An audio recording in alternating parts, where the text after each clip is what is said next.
నమస్తే అండి. నా పేరు డాక్టర్ పృథ్వీరాజ్ని, కన్సల్టెంట్ ఎండోక్రినాలజిస్ట్ అట్ మేఘ్నా క్లినిక్, కోకాపేట్. మధుమేహంతో బాధపడుతున్న వాళ్ళు, ఒబేసిటీతో బాధపడుతున్న వాళ్ళు తినే ఆహారంలో గ్లైసిమిక్ ఇండెక్స్ ఎంత ఉంది, గ్లైసిమిక్ లోడ్ ఎంత ఉంది అని కనుక్కోవడం చాలా ఇంపార్టెంట్. గ్లైసిమిక్ ఇండెక్స్ అంటే మనం ఏమన్నా ఆహార పదార్థం తీసుకుంటే దాని ద్వారంగా వెంటనే ఎంత ఎక్కువ షుగర్ పెరుగుతుంది అనేది డిసైడ్ చేస్తుంది గ్లైసిమిక్ ఇండెక్స్. గ్లైసిమిక్ లోడ్ అంటే మనం తినే ఆహారంలో ఎంతవరకు కార్బోహైడ్రేట్స్ ఎంత శాతం ఉన్నాయి అన్నది glycaemic load.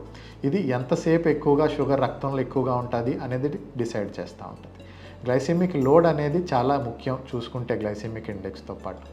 For example, glycemic index high ఉన్న ఫుడ్స్ ఏంటంటే తెల్లన్నం, వాటర్ మెలన్, ఇవన్నీ కూడా గ్లైసిమిక్ ఇండెక్స్ ఎక్కువగా ఉన్నాయి.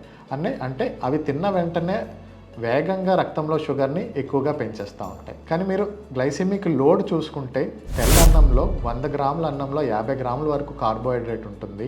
దాని గ్లైసిమిక్ ఇండెక్స్ 70 కన్నా ఎక్కువ ఉంటుంది కాబట్టి రఫ్గా 40 గ్రాముల వరకు గ్లైసిమిక్ లోడ్ ఉంటుంది మీకు 100 గ్రాముల తెల్లన్నం. అదే మీరు 100 గ్రాములు వాటర్ మెలన్, పుచ్చకాయ తింటే అందులో గ్లైసిమిక్ ఇండెక్స్ ఎక్కువగా ఉన్న గ్లైసిమిక్ లోడ్, కార్బోహైడ్రేట్ చాలా తక్కువగా ఉంటుంది. 100 గ్రాముల్లో ఓన్లీ 5 గ్రాములు కార్బోహైడ్రేటే ఉంటుంది.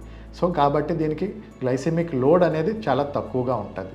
సో ఇది 100 గ్రాములు తీసుకుంటే మీకు పెరిగే షుగర్ తక్కువసేపే మీ బాడీకి పెద్దగా ఎఫెక్ట్ ఉండదు. అదే తెల్లన్నం 100 గ్రాములు తీసుకుంటే మీకు షుగర్ అది త్వరగా పెరుగుతుంది, ఎక్కువసేపు పెరుగుతుంది.